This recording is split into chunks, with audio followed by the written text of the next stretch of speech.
Hoje a gente vai falar sobre um assunto muito legal, sobre neuroanatomia, e a gente vai falar sobre as células nervosas. Por que células nervosas? Porque no sistema nervoso não existe só neurônio, ok? E é isso que eu quero mostrar para vocês. Vamos falar hoje sobre neurônios e neuróglia. Vamos lá? Vamos lá, pessoal. Vamos começar falando sobre neurônios e neuroglia, que também pode ser chamado de neuróglia ou ainda células da glia. Todas essas são células do nosso sistema nervoso. E um dado interessante é que quando a gente começa a aprender sobre a anatomia dos neurônios, ali no ensino fundamental, a gente é acostumado a pensar que o neurônio lá é só formado de corpo celular, dendritos, axônios e botões sinápticos. Até porque a gente não vê nada aprofundado, obviamente, naquele tempo. Mas aí com o passar dos anos, quando a gente chega lá no ensino médio e também no ensino fundamental, a gente começa a perceber que o neurônio é formado por muitas outras ferramentas, ou melhor dizendo, muitos outros elementos, e que cada um desses elementos também tem a sua função dentro do sistema nervoso, até mesmo ajudando o próprio neurônio, ok? Compondo a função do neurônio. Então a gente vai pular um pouquinho aqui a função do corpo celular, né, que é onde está o núcleo, as organelas, enfim, o citoplasma ali, a gente vai pular isso, dendritos, e a gente vai focar um pouquinho nos axônios, ok? No axônio, melhor dizendo. Aliás, focando nos componentes que estão lá presentes nos axônios, que são eles: a bainha mielina, os nódulos de Ranvier, as células de Schwann e os botões sinápticos, ok? A gente começa com a bainha de mielina, que é um elemento que protege o prolongamento do axônio, mas protege como? Ele é um isolante elétrico. Mas além de proteger, ele também proporciona a dinamicidade, ou seja, melhora a velocidade, deixa mais rápida a condução dos impulsos nervosos. E a degradação dessa bainha de mielina, já que ela favorece a rapidez da condução dos impulsos nervosos, a sua degradação favorece atrapalha a condução dos impulsos nervosos, ou seja, deixa cada vez mais lenta. E existe uma doença lá que exclusivamente faz parte essa característica, que é a degradação da bainha de mielina. A gente está falando da esclerose múltipla. Então eu não vou aqui aprofundar sobre o que é essa doença, mas adiantando, é aquela doença em que os impulsos nervosos ficam cada vez mais defasados com o prosseguir da doença. Não tem cura, só tem como só tem como os terapeutas prorrogarem o adiantamento dessa doença, ok? O prosseguir dessa doença. Então a gente vai falar um pouquinho também sobre os nódulos de Ranvier. Mas o que são esses nódulos de Ranvier? Onde eles ficam? Entre uma bainha de mielina e outra, nós temos um pedacinho ali do fio do axônio que fica de fora. Esse pedacinho é chamado de nódulos de Ranvier. E é importante lembrar também que a bainha de mielina ela não recobre completamente o neurônio. Não. Ela fica, vamos dizer assim, imaginem aquele fio de linguiça, né, que aparecem nos desenhos animados, ok? Então imaginem que entre uma linguiça e outra fica um cordãozinho passando. Esse cordãozinho é o nódulo de Ranvier. Tudo bem? Vocês podem ver aí na figura acima. Deixa eu colocar aqui o mouse em cima. Ó. Eu esqueço geralmente que tem esse recurso aqui nesse programa, desculpa aí.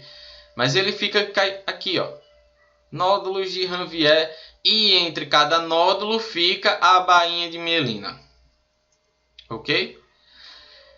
Também o nódulo de Ranvier, a função dele é favorecer a rapidez na questão do impulso nervoso, mas ao contrário da bainha de mielina, ele não vai isolar.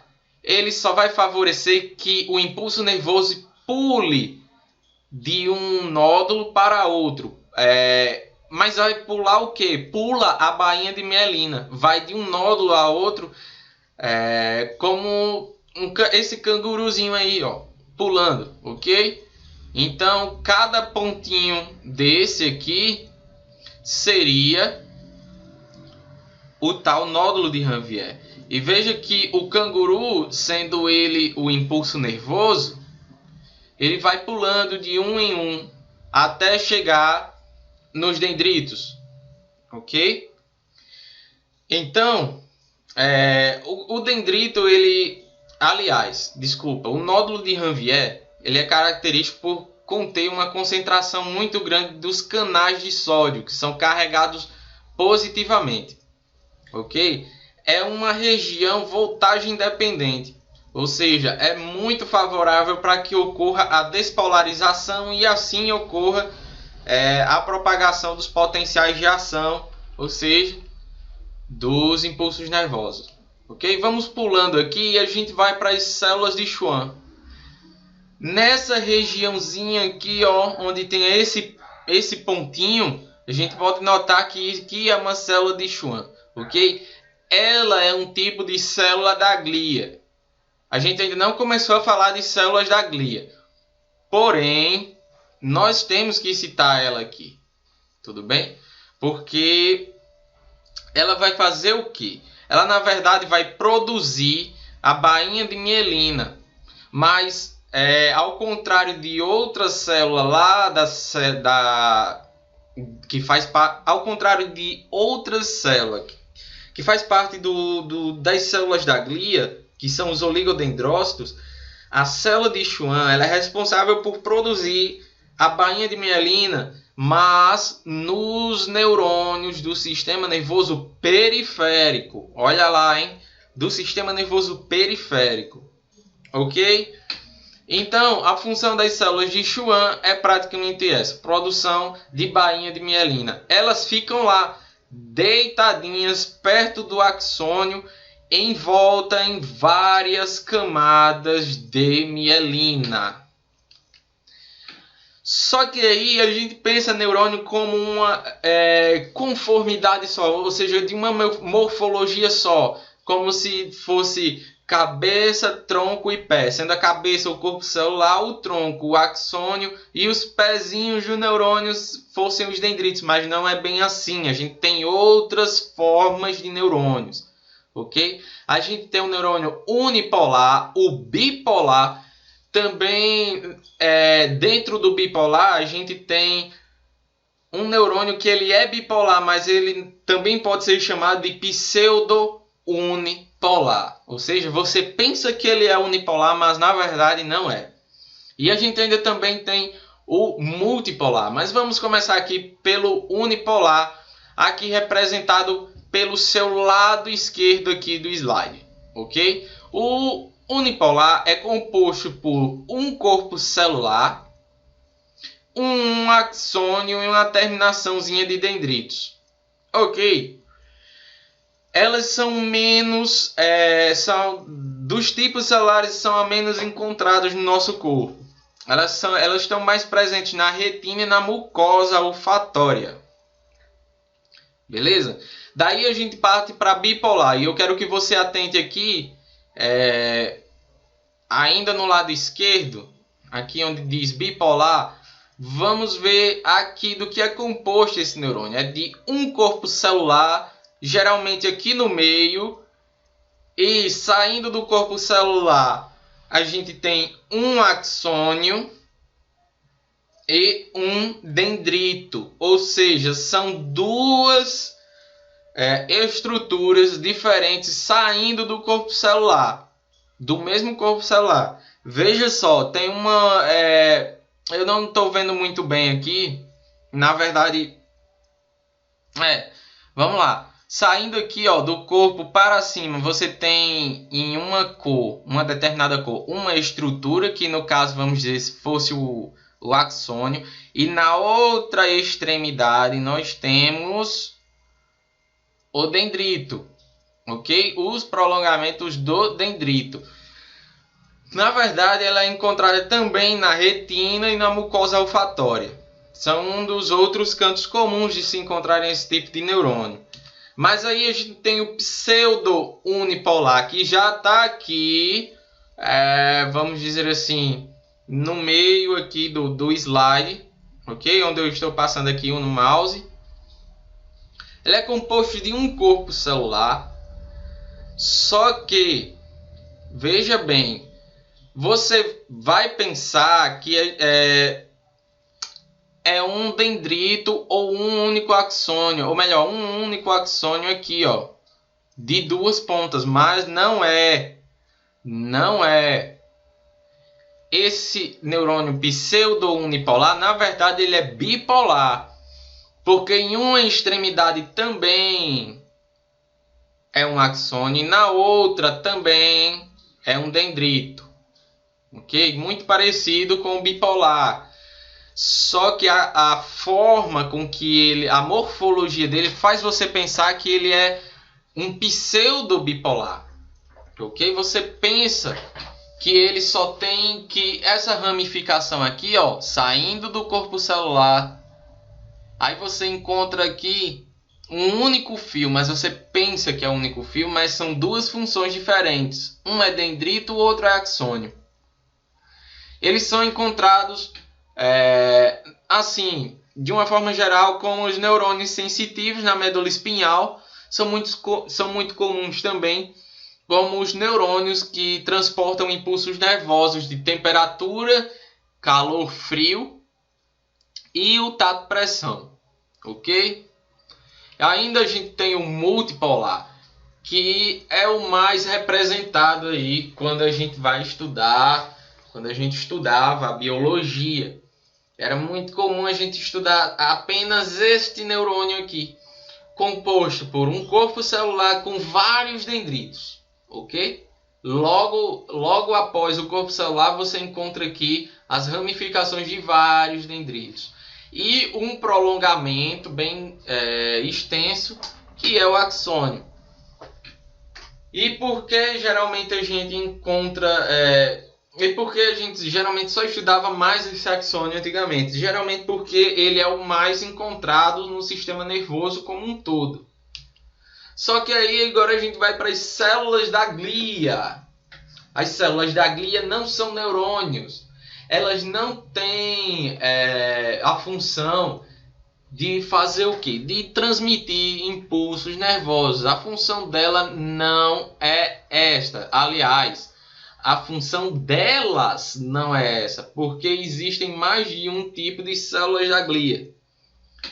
Aí a gente vem falar sobre astrócitos, oligodendrócitos, micróglia e células ependimárias. Aí a gente começa falando dos astrócitos, que ela tem uma função mais estrutural. Ela tem vários prolongamentos do citoplasma, ok? Parecendo mais realmente uma estrela, uma estrelinha. E esses prolongamentos, junto com o seu corpo celular, acaba assim como um todo, e o conjunto de células, o conjunto de astrócitos, eles cobrem boa parte da superfície externa dos capilares do sistema nervoso central, ok? Elas fazem uma barreira físico-química, ou seja, elas meio que regulam a permeabilidade do conteúdo que está dentro dos vasos sanguíneos para o interstício, ok?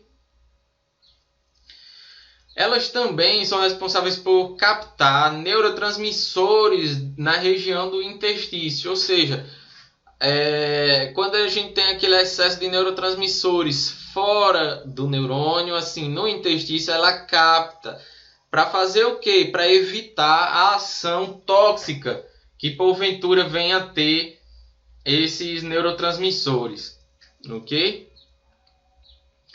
Além disso, ainda tem a capacidade de fazer a homeostasia das concentrações de potássio, que são muito importantes para a formação, o potássio, por sua vez, claro, muito importante para a formação do impulso nervoso, dos potenciais de ação. Aí, os oligodendrócitos é aquela célula que eu falei que é muito parecida, a função dela, na verdade, é muito parecida com as células de Schwann. Só que os oligodendrócitos, também, também chamadas de células satélites, elas formam a bainha de mielina, porém, no sistema nervoso central, enquanto as células de Schwann elas formam a bainha de mielina no sistema nervoso periférico. Daí a gente entra também com a micróglia. A micróglia são chamadas de também células fagocitárias do nosso sistema nervoso. Elas são, no caso, a célula de defesa do nosso sistema nervoso, ok? A origem dela ainda não foi totalmente elucidada, mas diz-se que parte dessa concentração de micróglia, uma parte vem do neuroectoderma, e dos monócitos lá do sangue, ok? Que chegam a se transformar em fagócitos. Só que esses monócitos, eles chegam lá no sistema nervoso, geralmente lá perto ali do período embrionário, quando existem muitos neurônios, a superpopulação de neurônios tem que ser, vamos dizer assim, dizimada. Então esses monócitos, eles vão para lá para fazer o quê? Para fazer uma limpeza nessa superpopulação de neurônios, ok? Aí a gente ainda tem as células ependimárias, que por sua vez elas são meio cuboides, assim, são comuns ficarem em colunas também, como dá para ver aí na imagem. Elas revestem os ventrículos encefálicos, revestem o canal medular, revestem o plexo coroide, participando da formação do líquido cefalorraquidiano, ou também chamado de líquor. E participam da formação do epitélio, que tem geralmente alguns cílios na superfície dela. Então, galera, obrigado por assistir esse vídeo. Eu espero que você se inscreva aí no meu canal. Eu peço misericordiosamente para que você se inscreva no nosso canal. Pelo menos assim a gente vai ter mais empolgação para fazer novos vídeos, ok? As fontes bibliográficas eu vou deixar aí na descrição do canal. E é isso aí, galera. Valeu e tchau!